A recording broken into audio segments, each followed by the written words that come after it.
Hi hello, ഞാൻ നിങ്ങളുടെ സ്വന്തം വക്കീൽ വാസു. റോഡ് അപകടങ്ങൾ ആർക്കും സംഭവിക്കാം. എന്നാൽ ഒരു അപകടം നടന്ന് പരിക്ക് പറ്റിയാൽ ഇൻഷുറൻസ് ക്ലെയിം ലഭിക്കാനും കൃത്യമായ ചികിത്സ ഉറപ്പാക്കാനും നിങ്ങൾ ചെയ്യേണ്ട കാര്യങ്ങൾ എന്തൊക്കെയാണെന്ന് അറിയാമോ? പലപ്പോഴും പരിഭ്രമം കാരണം നമ്മൾ പ്രധാനപ്പെട്ട പല കാര്യങ്ങളും വിട്ടുപോകാറുണ്ട്. ശ്രദ്ധിക്കേണ്ട കാര്യങ്ങൾ ഇവയാണ്. ആദ്യ മുൻഗണന ചികിത്സയ്ക്ക്. പരിക്ക് നിസ്സാരമാണെങ്കിൽ പോലും ഉടൻ തന്നെ ഡോക്ടറെ കാണുക. പിന്നീട് ക്ലെയിം ലഭിക്കാൻ മെഡിക്കൽ സർട്ടിഫിക്കറ്റ്, വൂണ്ട് സർട്ടിഫിക്കറ്റ് നിർബന്ധമാണ്. പോലീസിനെ അറിയിക്കുക.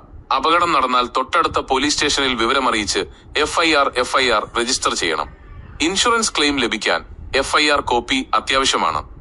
തെളിവുകൾ ശേഖരിക്കാം. അപകടം നടന്ന സ്ഥലത്തെ ദൃശ്യങ്ങൾ, വാഹനങ്ങളുടെ നമ്പർ, അവിടെയുണ്ടായിരുന്ന സാക്ഷികൾ എന്നിവരുടെ വിവരങ്ങൾ ശേഖരിക്കുന്നത് പിന്നീട് കേസിലും ക്ലെയിമിലും നിങ്ങളെ സഹായിക്കും. Claim petition. അപകടം നടന്നു കഴിഞ്ഞാൽ എത്രയും വേഗം MACT motor accidents claims tribunal കോടതിയിൽ ക്ലെയിം പെറ്റീഷൻ ഫയൽ ചെയ്യാം.